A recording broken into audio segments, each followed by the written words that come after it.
Hey everyone, Ryan from Ebike I. If you've been following my channel in recent weeks, I've been posting several videos of an interview with Kevin Duggar, the owner of Ride One Up, and I've been splitting these up into bite-sized chunks so you can decide which part of the conversation you want to listen to. And so in this video, it is a continuation of my talk with Kevin, and I wanted to ask him about components because even for me, it's very challenging sometimes to discern and compare the components for electric bikes, particularly rear derailleurs and shifters and those sort of things. So I wanted to get his thoughts on these various components. He talks about the quality of some of them. I personally found it valuable, and I hope you do as well. As always, I will have a link in the description to my electric bike accessories list, as well as my electric bike deals page. I will also put a link to my top 5 holiday gift ideas for someone who owns an electric bike if you're interested.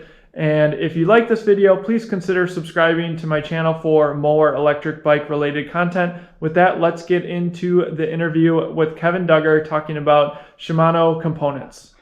Maybe we can do I'd love to do an aside because on the rear derailleurs, because I often look at like Shimano's hierarchy, right, of bike components. So you got tourney at the bottom, and then you have like Altus and Acera, which I really often see on e-bikes. I'm not sure if I still have a screenshot from one of my recent edited videos, but like from your perspective, I mean, the thing is on Shimano's website, all those are ranked at the same. Like I know this isn't like a very technical sheet that they kind of share, but if you Google search like Shimano hierarchy of rear derailleurs or whatever, image I think that they provide too. Yeah, and you can probably pop this up on the screen, but they're the tourney. Which ones are you saying are all listed as the same? I think typically, I'm trying to bring it up quick, but I think it's like, I mean, pretty much all those entry-level components are listed as the same, like the same level, if you will, as each other. So like from your perspective, is Altus that much better than tourney, or like? Yeah, so it depends too. I don't know.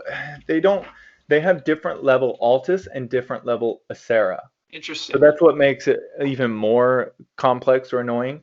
The tourney is like the one I would say they shouldn't make. Obviously Shimano try not to make components that are too cheap, but the tourney is that like, hey, we wanted to get a component for these mainstream Target Walmart bikes, or the mainstream cheap bikes.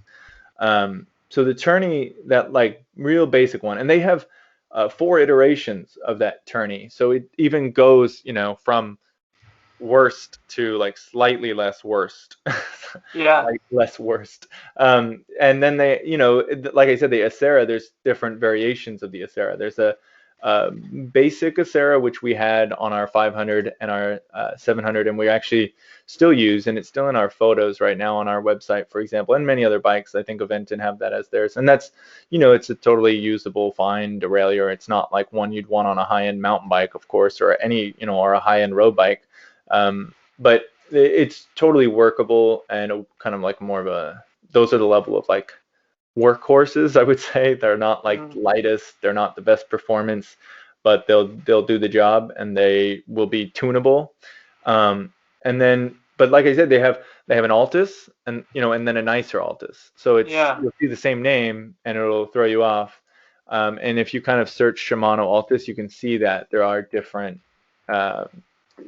types, different levels of quality to that same name, which is a little tricky for the layman, I suppose. Obviously, once you get into their higher end stuff, it becomes really nice, but the prices, jump up a lot. Yeah. But yeah, I mean, what was your feedback or comments on those?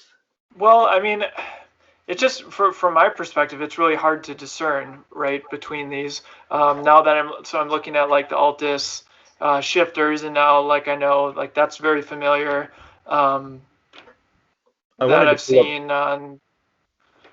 So I wanted to pull up an image for you at the same time, because I don't have them in front of me. Obviously, I can't share them on the screen.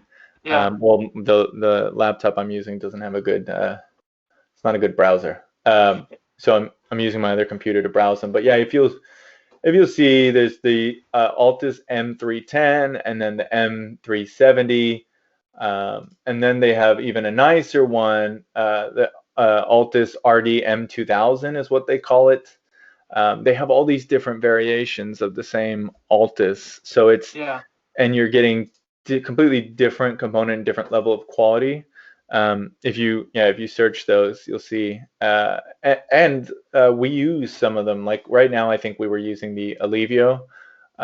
Depending, but it changed. You know, I think on your limited, it was the Alivio. These aren't like huge difference makers. They're not going to change your ride feel that much. You just kind of obviously don't want a real cheap quality component, one that again that you're not going to be able to have a shop or a mechanic work on. And that's I guess the main thing you want to look for. And then if you're going for off-roading, mountain biking, road biking performance, then you need to start looking into the Dior and above. Yeah, and I mean, so technically, can't you have sometimes like a company will put a Shimano tourney thumb shifter, but then the derailleur is completely different? Yeah, the thumb shifter that they can switch. I mean, you can integrate. You So like, can that's swap another those out. thing. That's another like just important distinction, like why sometimes it's so hard to distinguish between these, because you might have like the very most entry level shifter, but then the derailleur might be slightly better. So just something for us all to be aware of. But anyway, I noticed that too with a lot of e-bike companies is they caved to wanting to have the throttle on the right hand side, because a lot of people are used to riding motorcycles and they want that like twist throttle on the right hand side. Personally, I'm not a fan of the twist throttle. I think you've probably ridden with both for a little bit of time now, and the twist throttle is intuitive and it works well. But when we had a twist throttle when we first started. It's kind of like tiring on the wrist if you throttle often, or if you want to use it for boost. It's kind of like it takes your hands out of brake position.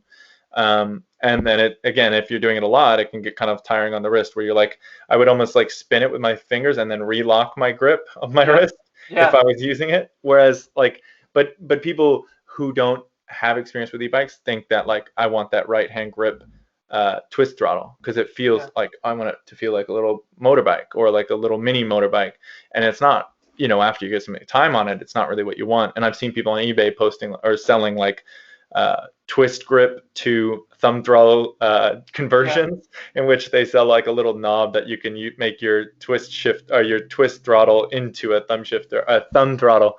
But yeah, so we just use left-hand thumb throttles. But I noticed the original point of that was I noticed that people use a lot of companies use these specific shifters, and it's the kind of lower end shifter that we use on the Core 5, the one with the dial knob and the press button to shift up. They use those 7-speeds on the right hand side because most people, they don't make 7-speed shifters for the right or for the left hand side. Sorry, they put it on the right hand side, but it allows you to still have that thumb throttle because there's there's more space when you have that like knob above the grips. Do you know what I think you'd almost have to put an image side by side to like. Well, I think like Juice is notorious for having their shifter like upside down on the left side. They installed it upside down. Yep. And it's like kind of a weird thing. You're like, man, doesn't seem quite right. But I don't know if they're still doing it. I just know like in videos I've watched that they do it. But like, I think like the other thing that I just want to mention, it's like a lot of people, can I put the thumb throttle on the right? It's like, well, technically you can, but then you have the shifter there. Right. And it's funny that you mentioned like the DIY thumb throttles. So like there's multiple people on Etsy that sell like 3D printed ones that have like a zip tie. And so like on our Rad Wagon, we have the twist throttle, and then I'm using like this 3D printed, so you can use your thumb if you want. It's just like a nice little cheap edition if you really don't like the twist throttle. But to each their own. I mean, there's people who swear by each, I suppose. Yeah. Well, I was looking at photos of the Rad right now, or one of their Rad models, and they do that.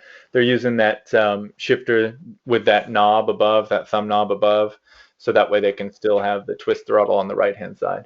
Yeah. Yep.